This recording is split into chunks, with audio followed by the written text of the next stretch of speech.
The clock on the wall of room 213 clicked with a flat plastic finality, each tick an indifferent shovelful of dirt on the dying minutes of third-period history.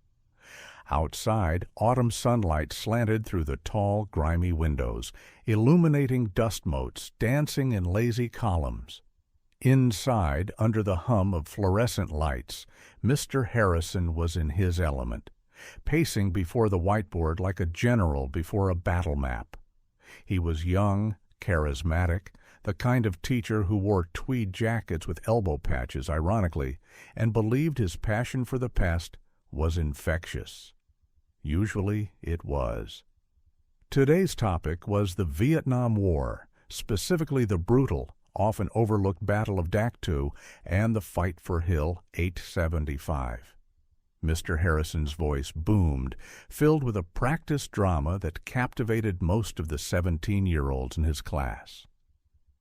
He pointed a long wooden meter stick at a topographical map projected onto the screen. "Here," he declared, tapping the summit of the hill. This was the linchpin. American forces, the 173rd Airborne, were ordered into a frontal assault. It was a classic, albeit costly, maneuver. They misjudged the enemy's numbers, but their superior training and sheer American grit carried the day. They took the hill in a single, heroic push. He paused for effect, letting the weight of his words settle. Most students nodded, dutifully scribbling notes. A few stared blankly, their minds already at lunch. But in the back corner, almost swallowed by the shadows where the fluorescent light flickered and died, Leo Vance was perfectly still. His pen rested on his notebook, having not moved for the last 5 minutes. He wasn't bored or disengaged. He was listening with an intensity that bordered on pain, his jaw set, his gaze fixed on the map with an unnerving focus. Leo was a ghost in the hallways of Northwood High. He was neither a jock nor a nerd, a burnout nor a prep. He was simply there. He was of average height and build, with nondescript brown hair and quiet gray eyes that seemed to absorb everything and reflect nothing. He ate lunch alone, not out of ostracism, but by a choice so subtle it went unnoticed. He spoke only when spoken to, and even then his answers were clipped, precise, and offered no purchase for follow-up conversation. The prevailing theory, when anyone bothered to have one, was that he was just painfully shy. Mr. Harrison, basking in the glow of his own narrative, scanned the room for questions. His eyes, accustomed to skipping over the quiet boy in the back, snagged on him for a fraction of a second. He saw the stillness, the rigid posture, and misinterpreted it. "Something on your mind, Mr. Vance?" he asked, his tone a mix of encouragement and challenge. He liked to draw out the quiet ones. The classroom fell silent. Every head turned toward the back corner. Leo didn't flinch under the sudden weight of 30 pairs of eyes. He looked at the map, then at the teacher. His voice, when it came, was low and even, devoid of any adolescent swagger or defiance. It was as flat and final as the clock on the wall. "That's not right, sir." A ripple of snickers went through the room. A kid named Mark, a linebacker with more muscle than tact, stage whispered, "Somebody wound up the quiet toy." Mr. Harrison's smile tightened. He prided himself on his command of the subject matter and his classroom. "Not right?" he repeated, his voice losing its avuncular warmth. "I assure you, Leo, this account is drawn directly from the approved curriculum and several leading historical texts. It was a frontal assault, a costly one, yes, but successful." Leo's gaze didn't waver.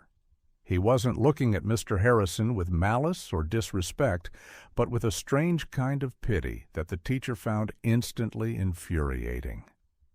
"They didn't take it in a single push," Leo said, his voice still quiet but carrying an undeniable authority.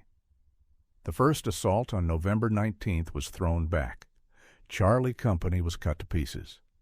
They were hit by their own air support. A 500-pound bomb fell short. The room was utterly silent now.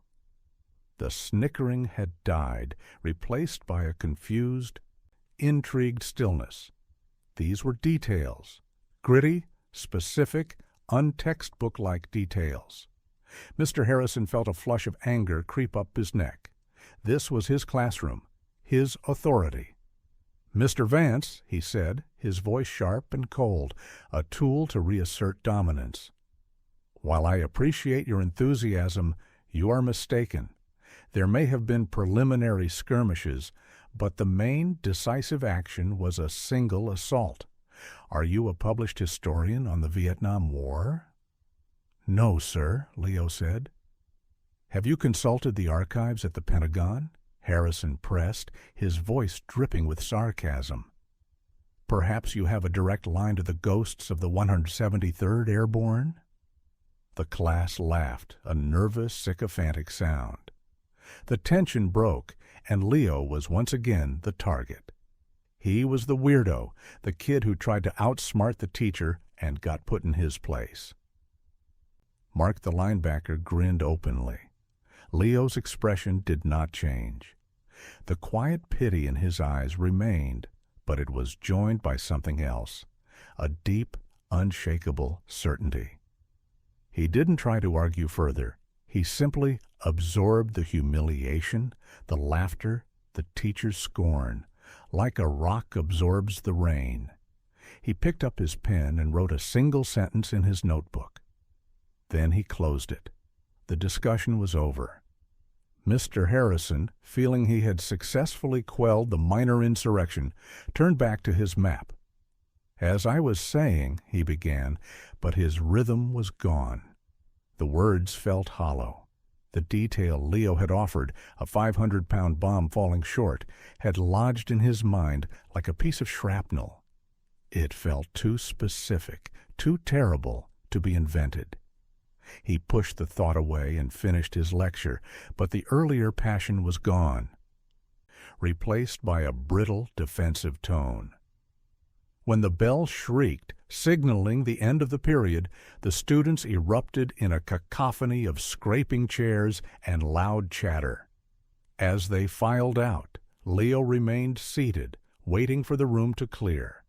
He moved with a deliberate economy of motion, never hurried, never late. He packed his bag methodically, his face a mask of calm. As he walked down the now empty hallway, a voice called out behind him, "Hey, Vance!" It was Mark, flanked by two of his friends. They blocked his path. "So, what's the deal? You read a different book than the rest of us?" Leo stopped and looked at him. He didn't seem scared or intimidated. He just seemed tired. "Something like that," he said. "My dad says guys like you are why we have to have participation trophies," Mark sneered. "Always got to have your own special opinion. Couldn't just let the man teach." "It wasn't an opinion," Leo stated simply. This plain, unadorned statement of fact seemed to enrage Mark more than any insult could have. "Whatever, man." He shoved past Leo, bumping his shoulder hard. "Just keep your weird stories to yourself next time." Leo stumbled slightly, but regained his balance instantly. He watched them swagger down the hall, their laughter echoing off the lockers. He didn't say a word. He just adjusted the strap of his backpack and continued on his way, a solitary, silent figure in a sea of noise. The isolation he normally cultivated had become, for the first time, a weapon used against him. He felt it sting, but his face gave nothing away. The truth was a heavy thing to carry alone. That evening, Leo sat at the small kitchen table in his grandfather's house. The air smelled of brewing coffee and old wood. Thomas Vance, Sergeant Major, retired, sat across from him, his hands, gnarled by age and arthritis, wrapped around a steaming mug. He was a man carved from granite and memory, his face a roadmap of a life lived hard. His eyes, though faded, were still sharp, missing nothing. "Heard you had a rough day," Thomas said, his voice a low, gravelly rumble. He'd heard it from Leo, who told him everything, not as a complaint, but as a report. "It was fine, Grandpa," Leo said, pushing a piece of meatloaf around his plate. "Fine is the word people use when it's anything but," the old man countered. He took a slow sip of his coffee. "This teacher, this Mr. Harrison, he used the book with the eagle on the cover?" "The blue one?"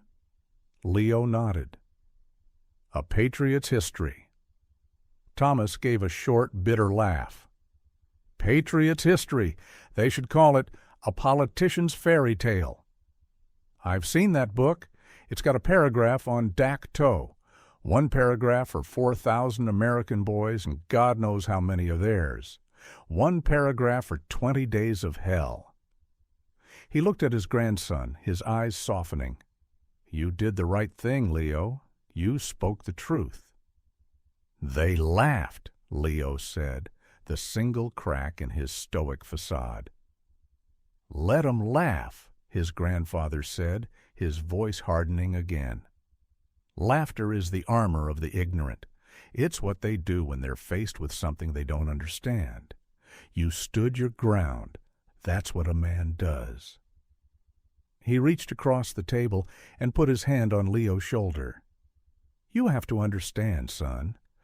For people like your teacher, history is a story. It's neat.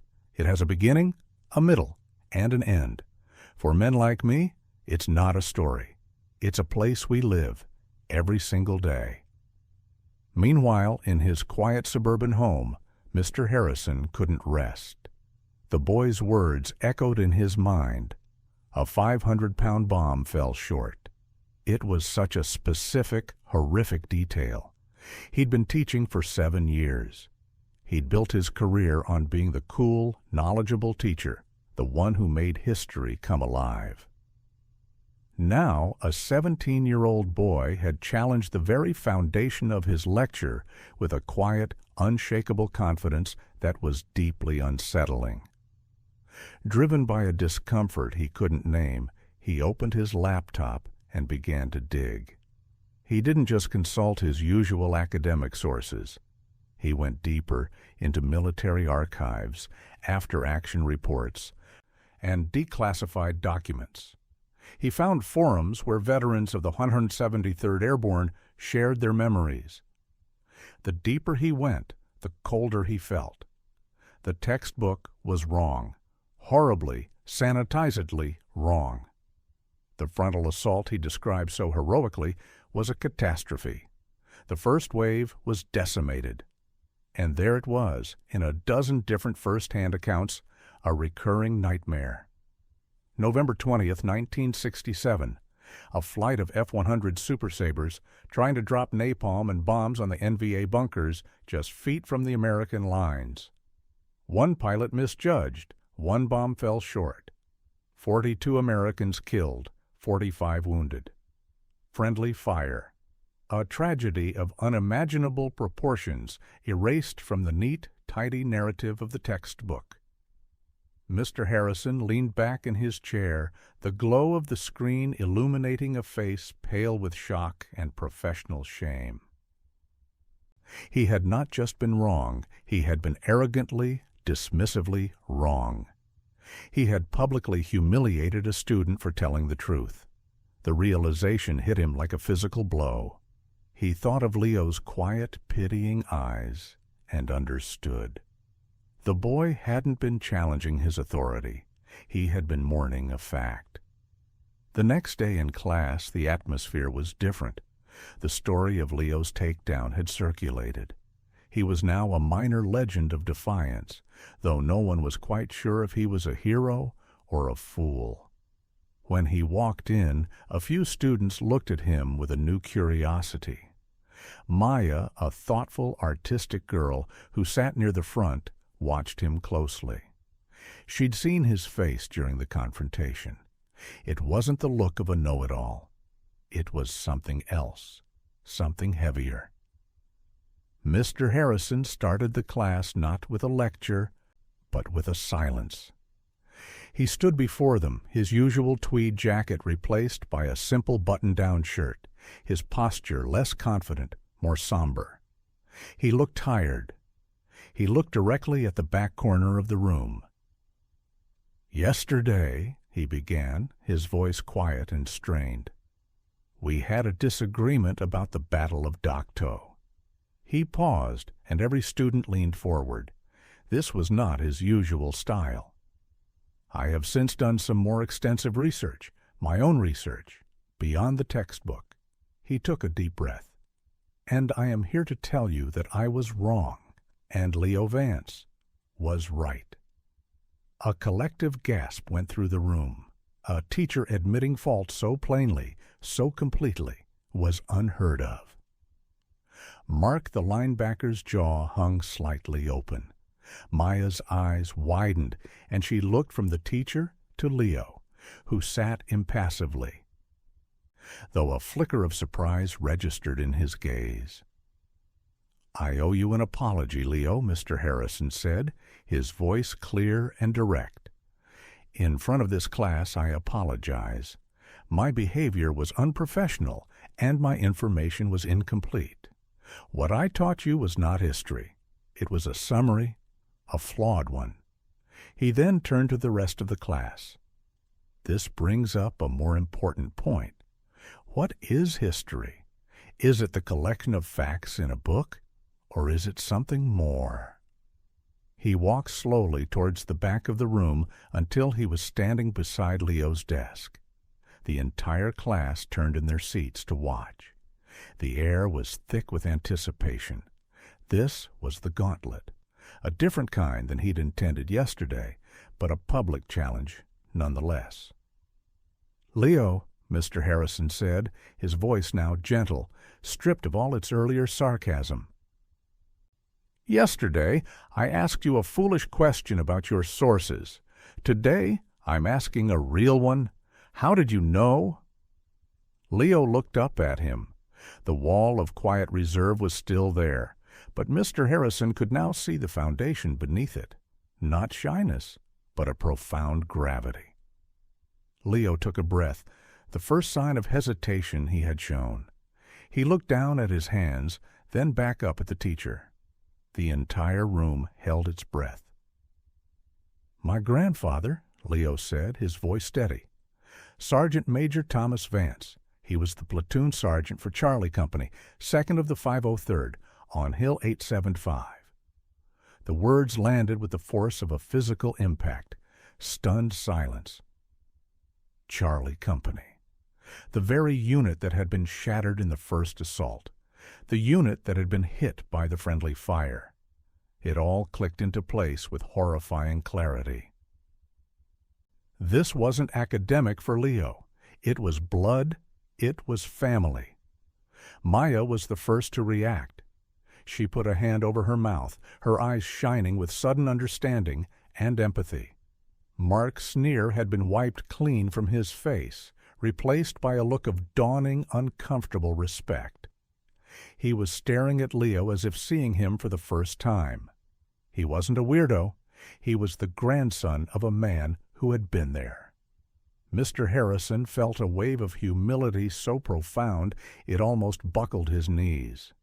He had mocked a boy for defending his own family's history. He looked at Leo, at the quiet strength in his face, and saw not a student, but the keeper of a sacred trust. A new idea, radical and terrifying and absolutely necessary, began to form in his mind. He knew what he had to do. It was the only way to make this right. It was the only way to teach real history. "Leo," Mr. Harrison said, and his voice was filled with a new, urgent energy. Would your grandfather be willing to come and speak to our class?" The question hung in the air, a stunning reversal. The antagonist was not just yielding, he was inviting the ultimate authority to take his place. He was surrendering his podium. Leo was visibly taken aback. He hadn't expected this. He had expected a grudging correction, maybe a quiet apology after class. Not this. Not an invitation. He thought of his grandfather, of the stories he'd only ever told him, late at night over coffee. Stories too raw for a classroom. I can ask him, Leo said slowly. Please, Mr. Harrison said, his voice earnest. Tell him we need to hear it. Tell him a textbook isn't enough. 2 days later, Thomas Vance walked into room 213. He moved slowly, leaning on a simple wooden cane, but he walked with an ingrained straightness to his back that no amount of age could bow. He wore a simple collared shirt and slacks, but on his chest were 2 small, discreet pins, a combat infantryman badge and a Purple Heart. He radiated an aura of quiet, unassailable authority that made Mr. Harrison's practiced classroom command seem like a child's game. Leo walked beside him, carrying a small, worn wooden box. He guided his grandfather to the chair Mr. Harrison had placed at the front of the room. The students were silent, their usual teenage energy replaced by a solemn, nervous respect. They weren't looking at a guest speaker. They were looking at a monument. Mr. Harrison stood to the side, ceding the floor completely. Class, this is Sergeant Major Thomas Vance. He has graciously agreed to share his experiences with us. Please show him your utmost respect. Thomas Vance surveyed the room, his sharp eyes lingering on each young face. He wasn't looking at them as students. He was looking at them as the children and grandchildren of his generation, the inheritors of the world he had fought for. His gaze finally settled on the projector screen, where Mr. Harrison had left the map of Hill 875. That map, he began, his voice a low rumble that filled the room effortlessly, is a liar. He didn't say it with anger, but with a weary resignation. A map shows you hills and valleys. It doesn't show you the triple canopy jungle so thick you can't see the sky. It doesn't show you the mud, the leeches, or the smell. It doesn't show you where your friends died. He paused, letting the silence stretch. Your teacher, he said, nodding towards Mr. Harrison with a hint of respect, told you I was here to talk about a battle. I'm not. A battle is what generals and historians talk about. I'm here to talk about a Tuesday in November of 1967. For the next hour, no one moved, no one coughed, no one even seemed to breathe. Thomas Vance didn't lecture. He testified. He transported them from their safe, sterile classroom to the suffocating green hell of the Central Highlands. He spoke of the weight of his gear, the constant dampness that rotted the skin on his feet, the metallic taste of fear in his mouth. He pointed a trembling finger at the map. Your book says there was a single assault. On the 19th, my company, Charlie Company, was ordered up that hill. We were told it was a light NVA presence. We walked into the mouth of hell. His voice grew thick with memory.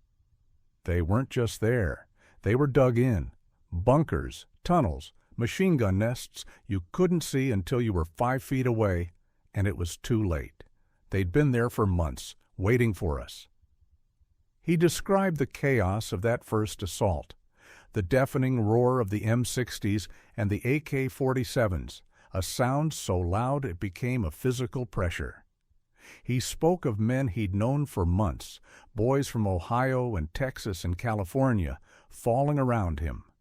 He described the feeling of utter helplessness as they were pinned down, unable to move forward, unable to retreat. Then his voice dropped to a near whisper. The worst part, he said, his eyes unfocused, looking back across 50 years, was the sky. We called for air support. We were desperate. We could hear the jets coming in, screaming over the treetops. We thought, this is it, salvation. We popped smoke to mark our line. Green smoke. He choked on the words. And the first bomb, it landed right on top of us. The classroom was so quiet, the hum of the lights seemed like a roar.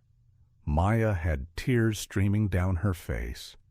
Mark, the tough-as-nails linebacker, was pale, his knuckles white where he gripped his desk.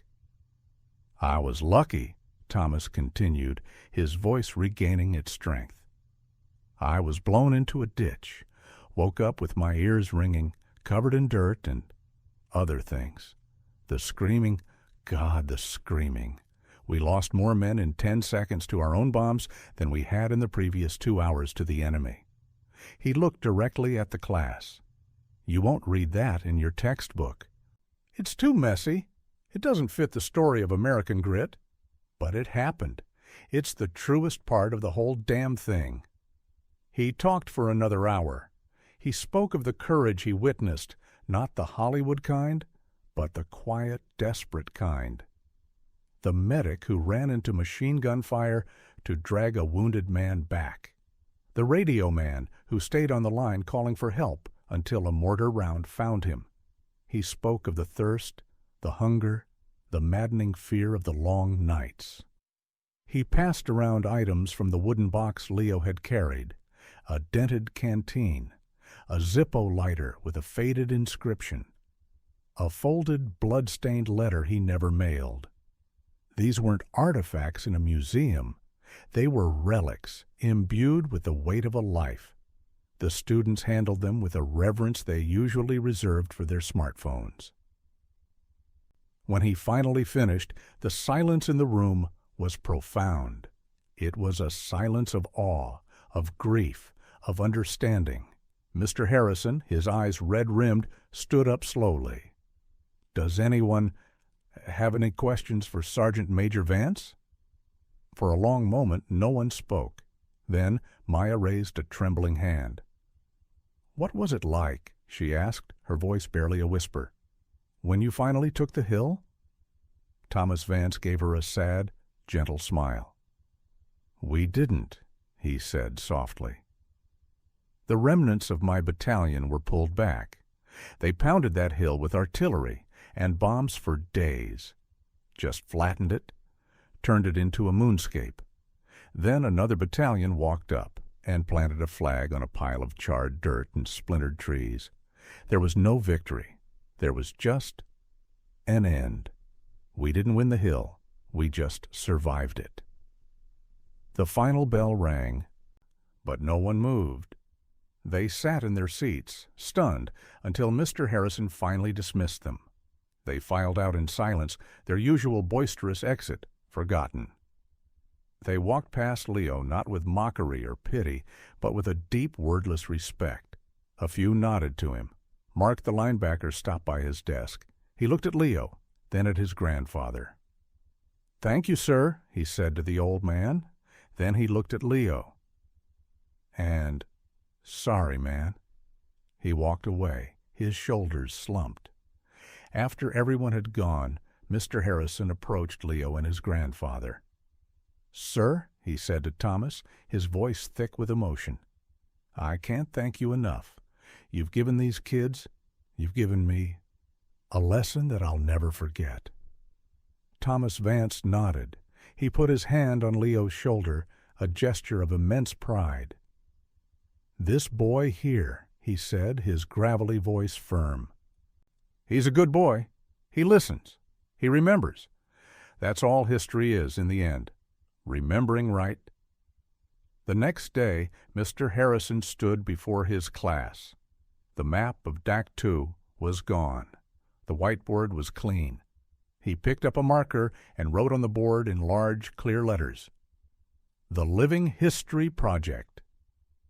"Our textbook is a starting point," he announced, his voice filled with a new, authentic passion. But it is not the destination. History is not just in books. It's in the attics and basements of our own homes. It's in the memories of our grandparents and our neighbors. He looked around the room, making eye contact with every student.